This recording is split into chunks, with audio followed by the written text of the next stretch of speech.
Hey everyone, welcome to Burlington Park's Recreation and Waterfront Virtual Kids Day.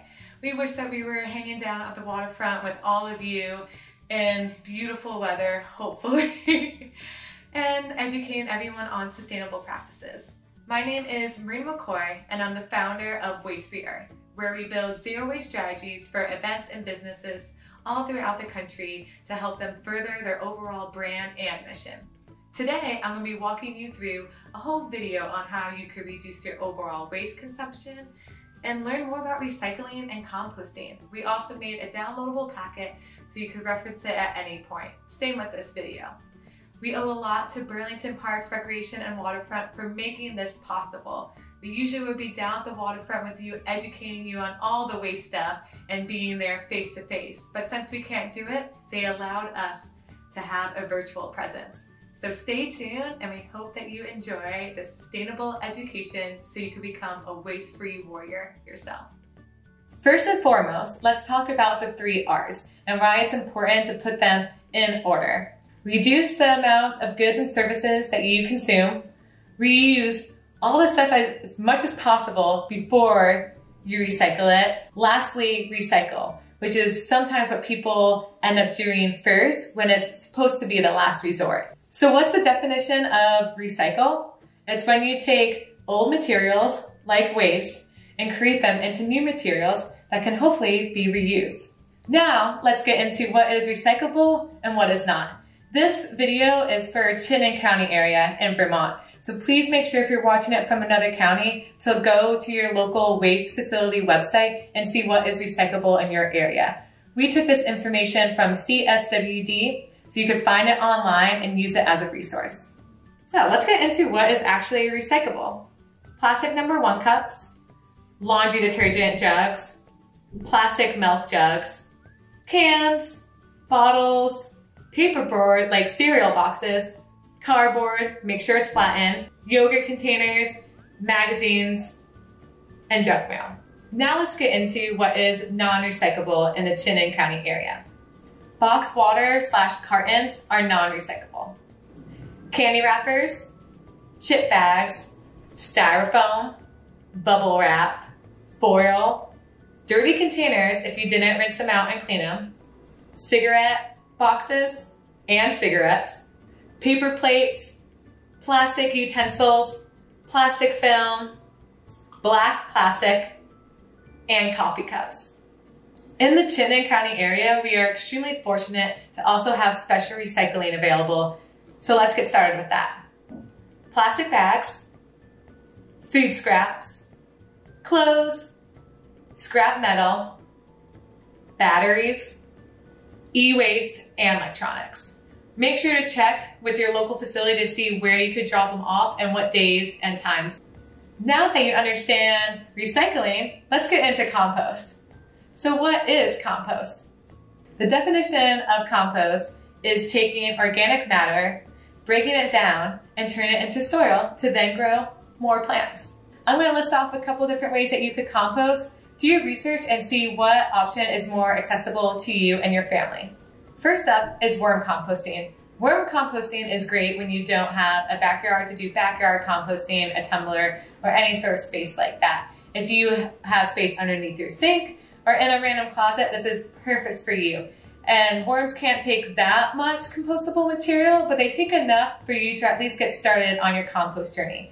Then we have backyard composting. Backyard composting is very popular in Vermont. If you have a backyard area to the side of your house, in front of your house, wherever you can block off a certain amount of area to start breaking down the organic material in your backyard, go for it.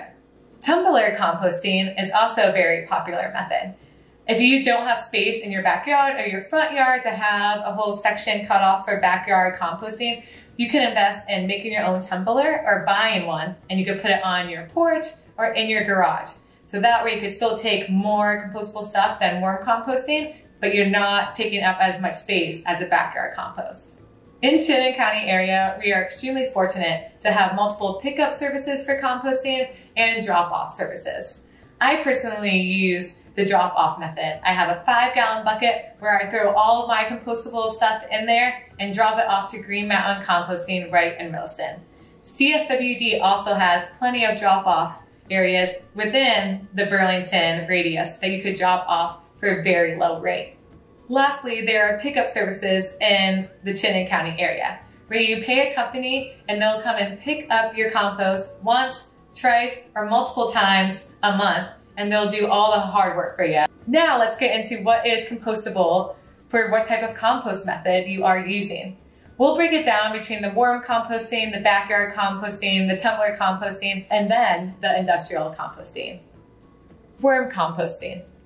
All the items below should be cut up into small pieces. Worms can't take a full lettuce head or watermelon.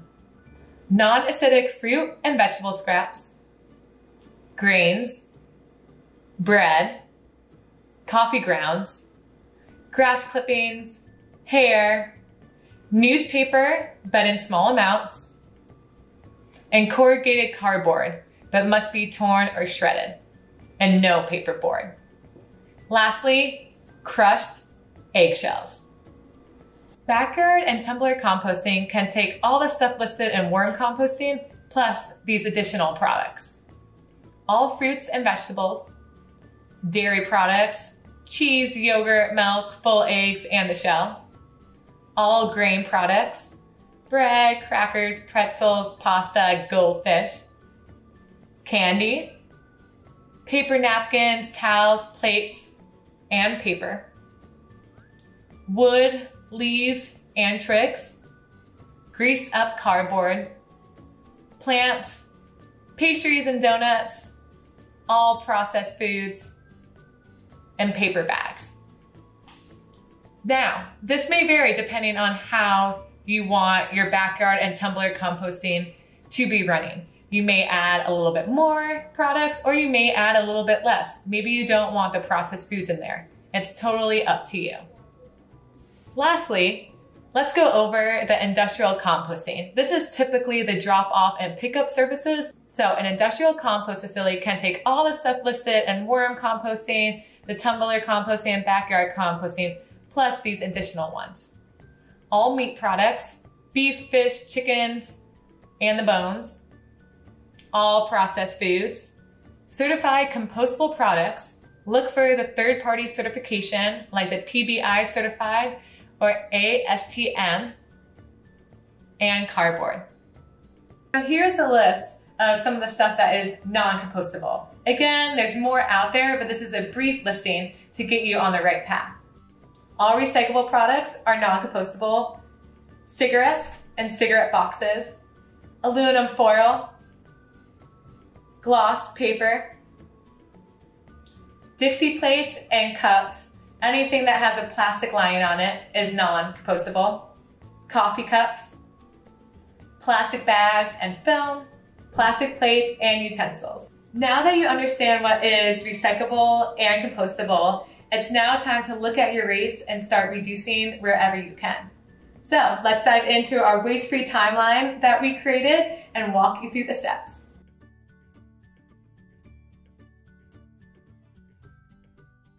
The first step is inventory your waste. The best way to reduce your waste is to learn from your waste, and inventorying your waste is a great first step. Do an initial audit of your waste at hand, including what is in your fridge, cabinets, trash, and recycling. Then organize it into categories: plastics, paper, glass, recyclable versus reusable. Also include single use. What are the most significant waste contributors? And how can you better reduce? Step number 2, list 3 things you can eliminate. Now that you understand your waste, what are 3 things you can immediately avoid using and purchasing in the future? For instance, plastic toothbrushes, granola bars, gums, chip bags, anything like that. See if you could try to eliminate it right off the bat. The third step is list 3 things you can reduce. A zero waste lifestyle doesn't just happen overnight. It takes time. That's why it's important to start reducing a few products you buy on a weekly basis. Step number 4, Swap out for zero waste alternatives. I suggest starting in the bathroom and slowly working your way through your kitchen, since that is typically where you have the biggest swaps. Look around your house.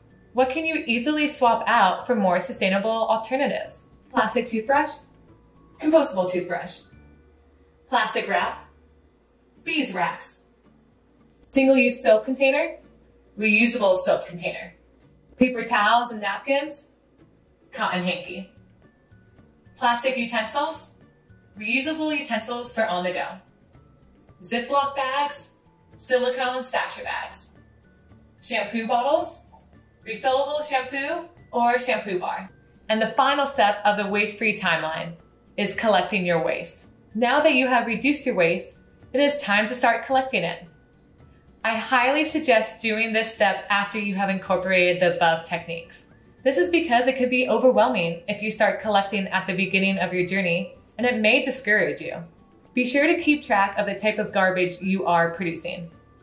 I personally started with single-use plastic and collected all my items in a mason jar for 1 month. Now I collect all my single-use plastic for a whole year in one mason jar. You can also have a notepad where you write down what you throw away or recycle daily, whatever works for you. Now that you have the knowledge, use it for good. Inspire your friends and family to start making more sustainable choices whenever they have the ability to do so. You reach more and inspire others when you just live by example. There's no need to preach or push an agenda. Living out your values inspires people daily. Another great way to help out planet Earth is picking up litter. This will not only help keep your community clean, but the animals happy. A great way to continue to reduce waste is to make sure you have your own zero waste stash pack with you at all times.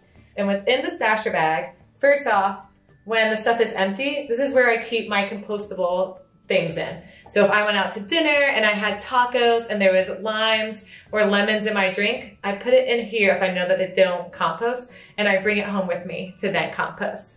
I also put in a reusable hanky that I use as a napkin to stop from using the paper disposable napkins. If I'm getting to-go dinner and I notice that they have plastic utensils, or even sometimes a restaurant does, I have my nifty collapsible spork. I have my reusable collapsible straw. Goes like this.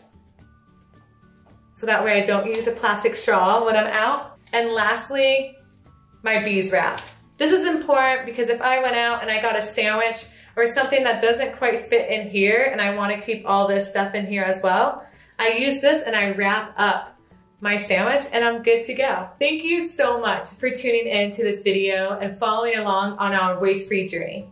We hope that you learn new things about recycling and composting and reducing your overall waste consumption. Be sure to tag WasteFree Earth in your journey and let us know if there's anything that you're struggling with. We are here to support you. Thank you.